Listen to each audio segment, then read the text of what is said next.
কিন্তু সেটা অন্তর্বর্তী সরকার করে নাই, এবং না করে যেটা করেছে অর্থ বরাদ্দ দেয় নাই, যার ফলে এই যে টিকা যারা ক্যারি করে 15-16 কেজি 20 কেজির একটা ওজনের একটা ব্যাগ তারা নিয়ে একটা জায়গা থেকে আরেকটা জায়গায় যায়, এদের বেতন দেয় নাই। টিকা যে দেয় তার বেতন দেয় নাই, স্বাস্থ্যকর্মীর বেতন দেয় নাই, তথ্য আপারা ছিল, তথ্য বাতায়নে সেখানে ফোন করে এই বাবা মা খোঁজ নিত যে টিকাটা কোথায় পাবো, আমার বাচ্চা কোথায় ভর্তি হবে, নানান সরকারি সুবিধা সব ইনফরমেশন একটা নাম্বারে ফোন করলে তারা দিত।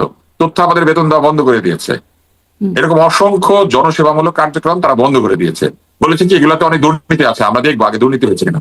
দুর্নীতি হয়ে থাকলে আওয়ামী লীগের আমলে হয়েছে, সেটা আপনি তদন্ত করে বের করবেন, কিন্তু কাজটা তো আপনি বন্ধ করে দিবেন না, আপনি তো আর দুর্নীতি করছেন না, তাই না? আপনি কাজটা করবেন, দুর্নীতি ছাড়া করবেন, আপনি তদারক করবেন যাতে দুর্নীতি না হয়। আচ্ছা, মানে দুর্নীতি টিকা তো মিলছিল অন্তত পক্ষে, মানে এখন দুর্নীতি না, তারা করলো কি এটা সই করলো না, উল্টা ইউনিসেফ তাদেরকে বারবার চিঠি দিয়েছে, এত্তেলা দিয়েছে, এটা কিন্তু অসুবিধা হবে, আপনাদের কিন্তু বিপদ হবে। তারা সেগুলো শুনে নাই, না শুনে এটাকে দেরি করেছে। দেরি করে যখন অবস্থা সঙ্গীন তখন তারা এই টিকা কালেক্ট করেছে, টিকা কিনেছে, দেরি করেছে। এটাতে দেরি হওয়ার কারণে মাঝখানে টিকা অ্যাভেলেবল ছিল না। আপনি চিন্তা করেন, টিকা যে নিয়ে যাবে সে তো বেতন পায় না, টিকা যে দিবে সে তো বেতন পায় না, সে নিজে খেতে পায় না। তো এইগুলা করে তারা টিকা ব্যবস্থাটাকে বিপর্যস্ত করেছে। শুধু টিকা না, এইডস এর রোগীরা যে এইডস এর ওষুধ পেত, বাংলাদেশে কিন্তু এইডস এর রোগীদের বিনামূল্য ওষুধ দেয় সরকার, এবং এটা একসময় বিল গেটস এর ফান্ড থেকে টাকা আসতো। এইচপিএনএসপি চালু না থাকার কারণে দাতা সংস্থার টাকা তো নিচ্ছে না, তারা আবার নিজেরাও টাকা বরাদ্দ দিচ্ছে না, চুক্তিটা সাইন করে নাই, অর্থ বরাদ্দ হয় নাই, কেনাকাটা হয় নাই, প্রকিউরমেন্ট বন্ধ। তাহলে তারা কি বলেছিল জানেন? তারা বলেছিল যে আমরা প্রকিউরমেন্টের যে পলিসি সেটা মেনে চলবো অক্ষরে অক্ষরে। আরে আপনি মেনে চলেন না, সেই জন্য কি আপনি টিকা বন্ধ করে দিয়ে এটা মানার চেষ্টা করবেন? মানে আপনি ধর্ম মেনে চলবেন এই কথা বলে আপনি বললেন যে এখন আমি সমস্ত ধর্মীয় প্রতিষ্ঠানে তালা মেরে দিব। আপনি ধর্ম মেনে চলবেন আপনি, সেই জন্য আপনি যারা এই কাজটাকে আপনি বন্ধ করে দিবেন, প্রতিষ্ঠানে তালা মেরে দিবেন আপনি। ওরকম আপনি টিকা দানে যদি দুর্নীতি হয়ে থাকে, ক্রয়ে যদি দুর্নীতি হয়ে থাকে, আপনি তদন্ত করে বের করেন, দোষীদেরকে শাস্তি দেন, সেটা আপনি কি কাজটা বন্ধ করে দিবেন? এই দুর্নীতি বেতন দিল না কেন আপনি এটা বলেন? টিকা কিনে নাই খুব ভালো কথা, স্বাস্থ্যকর্মীদের বেতন দেয় নাই কেন? 8 মাস 9 মাস 11 মাস বেতন বাকি। এই দুটা প্রশ্ন, খুব গুরুত্বপূর্ণ দুটা প্রশ্ন আসছে। প্রথমটা আগে করি, যে আপনি বলছেন এইডস এর ওষুধও কিনতে পারে নাই, শুনছিলাম আরো 11টা রোগের কিনতে পারে না, রিলি করেন নাই। যেমন ধরেন হাইপার টেনশনের ওষুধ দিত, যক্ষার ওষুধ দিত, পুষ্টি সংক্রান্ত যে ঝামেলা সেগুলো মিটাতো, এই যে ভিটামিন এ ক্যাপসুল বিলি করতো, এগুলো অনেক কিছু আছে। এই যে সম্প্রতি দেখলাম চিকেন পক্সে একজন শিক্ষক মারা গেছেন, চিকেন পক্সের টিকাও নাকি আসে নাই, মানে রেবিসের ভ্যাকসিন দিত, সাপে কাটার ভেনম দিত, এগুলো সব বন্ধ, মানে কমে গিয়েছে, আসে নাই, সাপ্লাই কমে গিয়েছে, স্কারসিটি তৈরি হয়েছে, অভাব তৈরি হয়েছে বাজারে, বিশেষ করে সরকারি স্বাস্থ্য কেন্দ্রগুলিতে অভাব তৈরি হয়েছে, দিতে পারে নাই। তাহলে কি মানে সামনে হামের সাথে সাথে এই রোগগুলোরও একটা, যেমন একজন চিকেন পক্সে, আমি আমার নিজের অভিজ্ঞতা বললেই, আমাদের বাড়ির যে হেল্পিং হ্যান্ড, তার ছেলে আমাদের বাড়িতে বড় হয়, তার জন্ম হয়েছে, তার টিকা নিতে হবে, সে টিকা গিয়ে টিকা পায় নাই, ঢাকা শহরের মতো জায়গাতে টিকা পায় নাই, তাকে খোঁজ করে দিতে হয়েছে কোথায় টিকা আছে, সেখানে গিয়ে টিকা দিয়ে এসেছে। ওই সময় অন্তর্বর্তী সরকারের সময় ওই টিকাটা না দিলে এখন হয়তো সে হামের মধ্যে থাকবে। আপনি চিন্তা করেন, বহু সন্তান আছে এরকম যে একটাই বাচ্চা, তাই না? বহু বাবা মা আছে অনেক দিন পরে সন্তান হয়েছে, এরা যে হামে আক্রান্ত হচ্ছে, শুধু যে মরে গেলেই ক্ষতি হয় ব্যাপারটা কিন্তু তা না। হামের কারণে ছেলেরা মেয়েরা বন্ধ হয়ে যায়, হামের কারণে চোখে অন্ধত্ব হয়, হামের কারণে নিউমোনিয়া হয়। যে বেঁচে যাচ্ছে সেও তো হামের কমপ্লিকেশন, অনেকেই হামের কমপ্লিকেশনের ভিতর দিয়ে যাচ্ছে, হামের কারণে তীব্র পুষ্টিহীনতা হয়। হাম তো একটা মারাত্মক ব্যাধি, ফলে একটা দীর্ঘমেয়াদী প্রভাব পড়তে থাকবে। আমাদের একটা প্রজন্মের ক্ষতি করা হলো এই যে গত 2 বছরে যারা টিকা কম পেল। কোনো উপায় নেই, মানে আপনি যেই বাবা মা কথা বলছিলেন ডাক্তার আব্দুল লতিফ, যে চান আমাদের জনগণ তো মনে করে নোবেল পুরস্কার পাওয়া মানে হচ্ছে আপনি, মানে কি বলবো আর কি, গিয়ে জিজ্ঞেস করেন। সেই কাজ তো করার সামর্থ্য আমাদের নাই, কিন্তু সরকার তো করতে পারে, কিন্তু সেই জবাবদিহিতাটা করতে না, সামর্থ্য আছে। আপনি জিজ্ঞেস করলে উনি উত্তর দিবে না, উনি উত্তর দিবে আমেরিকা গিয়ে ওই যে একটা কি জিটিও নাকি একটা চ্যানেল আছে মেহেদিরা বললে উনি উত্তর দেয়। আমাদের বাংলা কথা তো উনি বুঝে না, উনি বুঝে ইংলিশ, উনি তো ইংরেজিতে বক্তৃতা দিয়ে পয়সা কামায়, বাংলা বক্তৃতা তো আমার চেয়ে ভালো দেয় না। মানে তার মানে এই ব্যাপারটা এরকম যে আমরা আসলে জবাবদিহিতা বা এর জন্য কোনো কাউকে কিছুই এটার জন্য ফেস করতে হবে না, এরকমই চলে যাবে। হ্যাঁ, এটা এক ধরনের দায়হীনতা, দায় মুক্তি। ওনারা আপনি দেখেন নাই, ওনারা যে কাজে কাজে দায় মুক্তি চেয়েছে, ওনারা একটা সনদ বানিয়েছে, আইন বানিয়েছে, আবার বলেছে যে এটা নিয়ে কোর্টে যাওয়া যাবে না। ওনারা নিজেদেরকে দায় মুক্তি দেওয়ার সর্বোচ্চ চেষ্টা চালিয়ে গিয়েছে। ওনারা কি বলতো যে সনদ আমাদের নিরাপত্তার জন্য দরকার, কিসের নিরাপত্তা? এইসব দায় মুক্তির জন্য। ওনারা কোথায় ক্ষতি করে না? আপনি বলেন এই স্বাস্থ্য ছাড়া অন্য খাতে ক্ষতি করে নাই? একটার পর একটা কারখানা বন্ধ হয়ে গিয়েছে। ওনারা দায়িত্বে থাকা অবস্থায় বাংলাদেশের একাধিক শিল্প কারখানা পুড়িয়ে দেওয়া হয়েছে। মালিক দোষ করেছে, মালিককে শাস্তি দিবেন। শিল্প কারখানা পুড়িয়ে দিয়ে হাজার হাজার শ্রমিককে যে কর্মচ্যুত করে দিলেন, বেকার বানিয়ে দিলেন, এটা কি বইয়ের মধ্যে লেখা ছিল? এখন ডাক্তার আব্দুল লতিফ বলা হয় যে 1-11 এই যে দেখেন, এই যে বই, আমি এটা মুখস্থ করেছি, এই যে বই, এটা নিয়ে কিন্তু বসি নাই, আমার মাথার কাছে থাকে ওনার অনেক বই। তো এই বইয়ের মধ্যে যা লেখা আছে উনি একটা কাজ তো করেন নাই, এইটা সে বই জি। তিনটা গোল্লা। ঘোলা দেখা যাচ্ছে যদিও, কিন্তু বোঝা যাচ্ছে ডক্টর ইউনূসের একটা হ্যাঁ বই। এই যে হ্যাঁ, এখন দেখেন, বোঝা গোল্লা যাচ্ছে। দেখো, 3 zeros, war, তিন গোল্লা, 3 হ্যাঁ এটা zeros, অরিজিনাল, এটা হ্যাঁ, পাইরেটেড 3 না, zeros। এটা অরিজিনাল বই। হুম, হুম, মানে আমি নীল ক্ষেত্রেও কিনি নাই। আচ্ছা। যে এই বইয়ের মধ্যে উনি যা যা লিখেছেন, হ্যাঁ এগুলো কোনোটা উনি করেছেন। জি, মানে কাজের গরু কাগজে আছে গোয়ালে নাই, এরকমই একটা অবস্থা কিনা? কিন্তু ওই হ্যাঁ যে হ্যাঁ, বইটা যে তো আপনাকে প্রশ্নটি বুঝতে আমি হবে, আপনাকে ওনার বইয়ের নাম ছোট করে লেখা, ওনার নাম বড় করে লেখে, because he is the one who is so powerful, so big, but what happened to us when he was in power? He actually destroyed our the fabric of our society. উনি আমাদের সমাজের যে বড়দের সম্মান এবং ছোটদেরকে স্নেহ করার যে একটা সামাজিক রীতি ছিল, এটাকে ধ্বংস করে দিয়ে গিয়েছেন। উনি এটা সবচেয়ে বড় দীর্ঘমেয়াদী ক্ষতি করেছেন। উনি বেয়াদবিকে প্রশ্রয় দিয়েছেন, মবকে প্রশ্রয় দিয়েছেন। তো আমি যেটা আমরা প্রশ্ন জাতি কি করছি, পেয়েছি? আমরা এই কাবারটা পেয়েছি, তিনটা গোল্লা পেয়েছি, 3-0 পেয়েছি, আমরা তিনটা গোল্লা। আগে শুনতাম 00 পায় মানুষ পরীক্ষায়, আমরা 000 পেয়ে গেছি।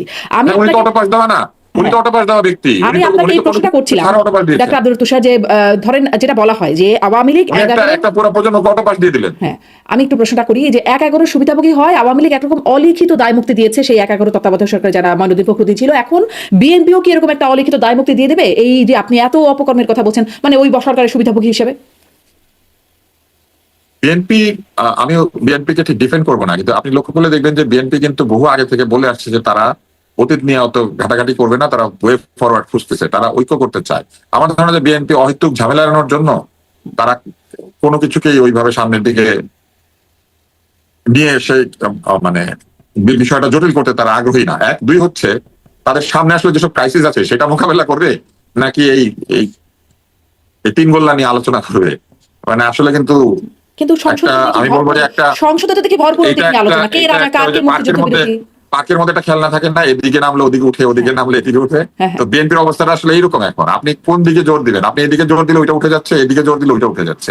কারণ একদিকে ক্রাইসিস, একদিকে তেলের ক্রাইসিস, রাজনৈতিক ক্রাইসিস, মানে বিশ্ব রাজনৈতিক ক্রাইসিস, প্রতিবেশীর সঙ্গে সম্পর্কের ক্রাইসিস, ঘরের মধ্যে অভাব এবং বেকারত্বের ক্রাইসিস, যেগুলা গুবলেট পাকিয়ে গিয়েছেন আমাদের নোবেল ভাইয়া। হ্যাঁ, তো এই গুবলেট গুলিকে ঠিক করার ক্রাইসিস, তো কতগুলা ক্রাইসিস তারা মিট আপ করবে। আগে তো তারা জনগণের ক্রাইসিস মিট আপ করবে, তারপরে গিয়ে কে দায়ী তারে ধরে আনবে। আর ওনাকে কিন্তু বিএনপি তো খুবই অতীত নিয়ে সংসদে খুব ব্যস্ত হয়ে আছে। সেই 71-এ কে রাজাকার, কার ভূমিকা কি আছে, তো অনেকগুলো 71-এ কে রাজাকার, এই ভূমিকা এই রাজনীতি থেকেই যাবে। কেননা আপনি খুব ভালো করে লক্ষ্য করে দেখেন, এই কে রাজাকার কে রাজাকার না, এই ইস্যুটা কিন্তু জামাতি তুলে এনেছে আবার। কারণ নিজেদেরকে তারা মুক্তিযোদ্ধা প্রমাণ করার চেষ্টা করছে। মানে ধরেন আপনি শিশু চমৎকার, মুক্তিযোদ্ধা। আমি বারবার আপনাকে উদাহরণটা দিচ্ছি, মানে এই চমৎকার সুন্দর পোশাক পরা আপনি, কিন্তু আপনি এসে বললেন আপনি একটা ছেলে। আচ্ছা। হ্যাঁ, তখন কি হবে? একটা তর্ক শুরু হয়ে যাবে। তো কেউ যদি এখানে এসে নিজেকে শিশু মুক্তিযোদ্ধা, বালক মুক্তিযোদ্ধা, বুড়া মুক্তিযোদ্ধা, বিভিন্ন কিছু দাবি করে, মুক্তিযোদ্ধা পরিবারের সন্তান, মানে অ্যাজ ইফ খালি বীরত্ব বা বীর প্রতীক তাদের দলে কেউ পাইছে না, তাও দুই একটাকে হায়ার করে এখন নিয়ে গিয়েছে। তো এছাড়া বাকি সব তারাই করেছিল 71 সালে, এমনকি এরকম দাবি করেছে তারা নাকি যুদ্ধ করেছিল, কার সাথে করেছিল, কি করেছিল, নো ওয়ান নোজ।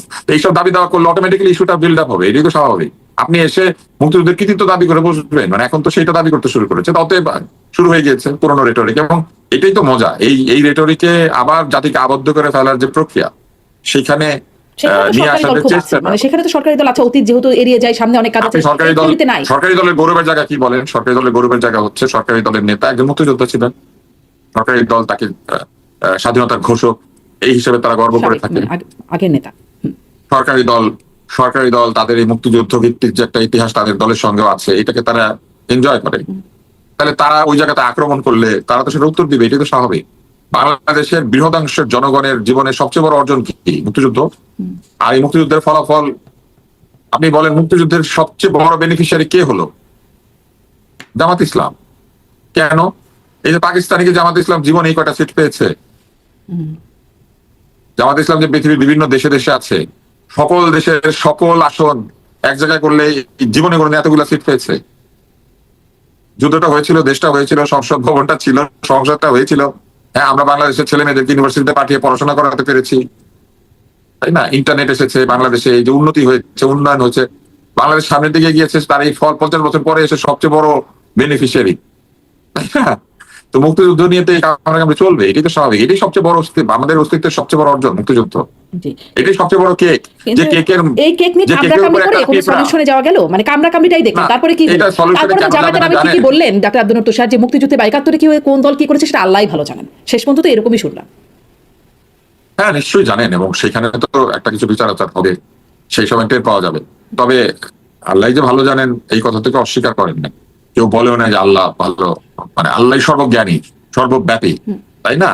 তো মুশকিল হলো যে উনি আছেন যেন যারা এখানে মানে মিথ্যা কথা বলে, তাদেরকে নিয়ে তো প্রশ্ন উঠবে, তাই না?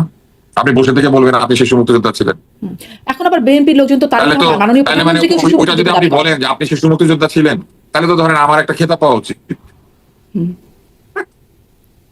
আমিও তো ওই সময় শিশু ছিলাম।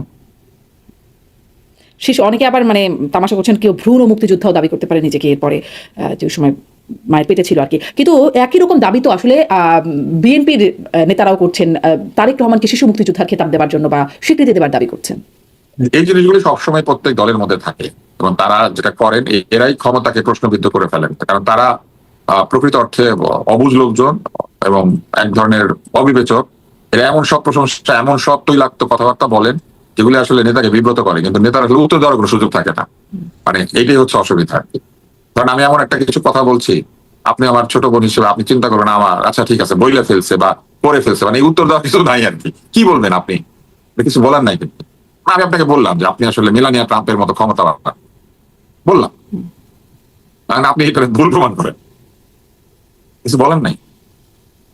আমি যুক্তি দিতে থাকলাম যে মেলানিয়া ইমিগ্রেন্ট, আপনিও গিয়েছেন ওই দেশে, উনি ওইখানে থাকে, আপনিও থাকেন, তাই না? জোহরান মামদানি যেরকম নিউ ইয়র্কের মেয়র হয়ে গেছে, কোন একদিন আপনার সন্তান আপনার শহরের মেয়র হবে, কয়ে দিলাম আর কি। কিন্তু এই যে মানে ইতিহাস, আমি আপনাকে মুক্তিযুদ্ধের এই জায়গা থেকে সলিউশনটা বলে দিই। সলিউশনটা হচ্ছে মুক্তিযুদ্ধের ইতিহাসটা ঠিক মতো লিখে দেন, এই কেকটা কোথা থেকে এলো, কেকটা কিভাবে হলো বলে দেন, তাহলে আর এই তর্কটা থাকবে না। ইতিহাস নাড়াচাড়া করতে গিয়ে এটা প্রবলেমটা হয়েছে।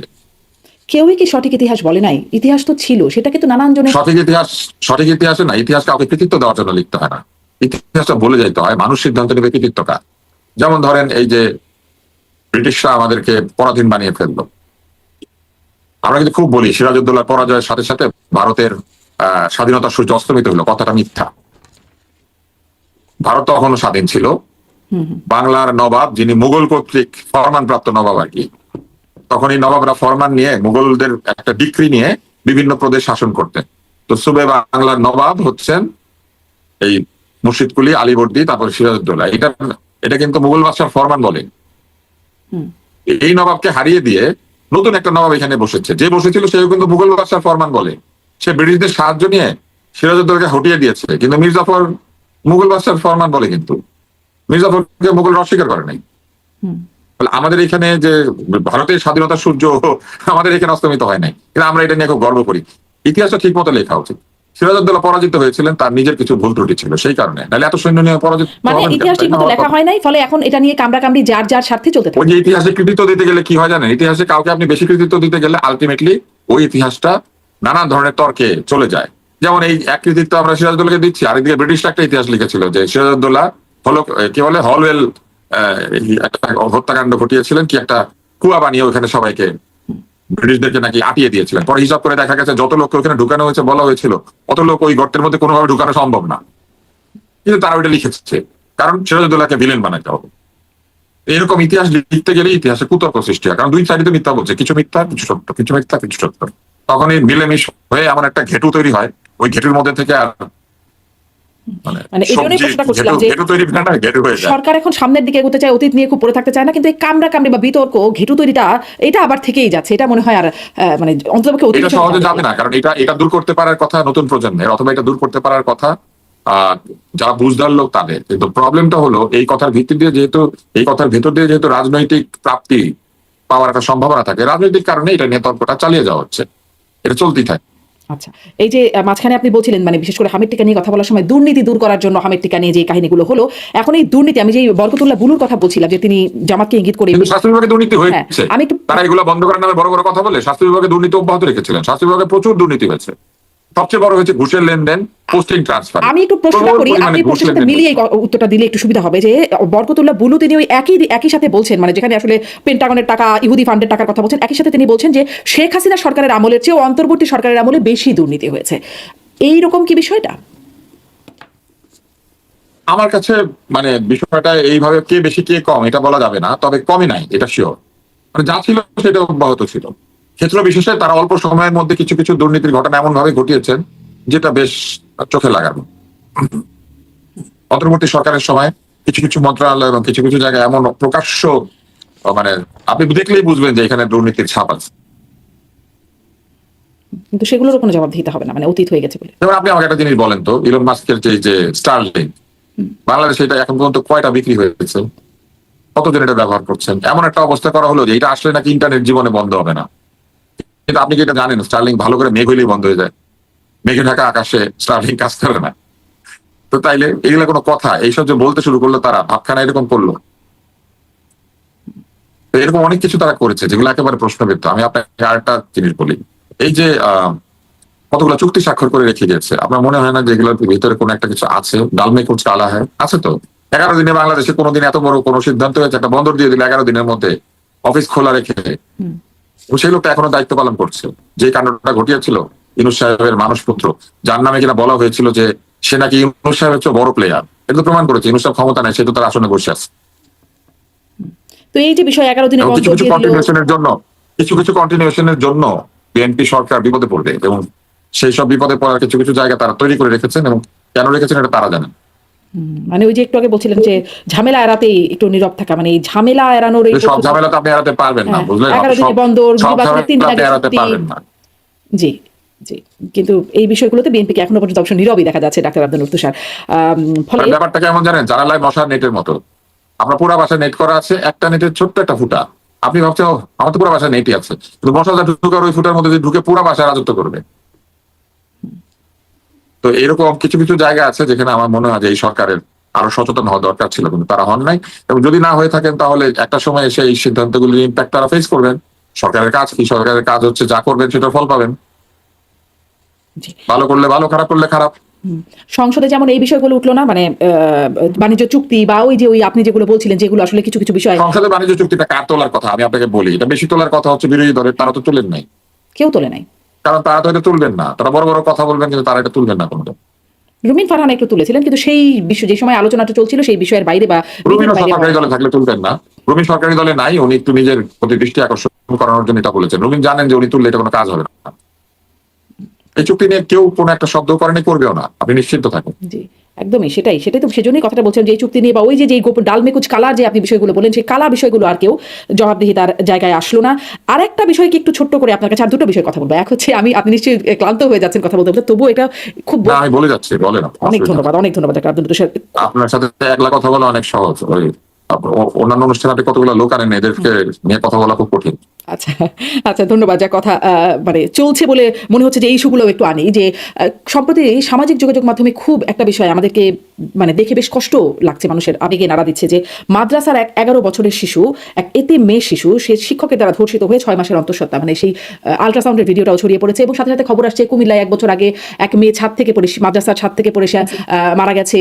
সেও ভয়ঙ্করভাবে নির্যাতনের শিকার ছিল, যৌন নির্যাতনের শিকার ছিল।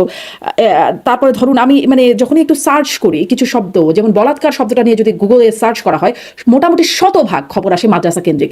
এখন এই বিষয়গুলোও তো আসলে একটু একটু টুকটাক গণমাধ্যমে হচ্ছে, কেউ তো বলেন না, ইসলামিক বড় বড় আলেম ওলামারা যারা কথা বলেন, সংসদেও আছেন তারা কথা বলেন, বা ইসলামিক দলগুলো কেউ তো কথা বলেন না কেন?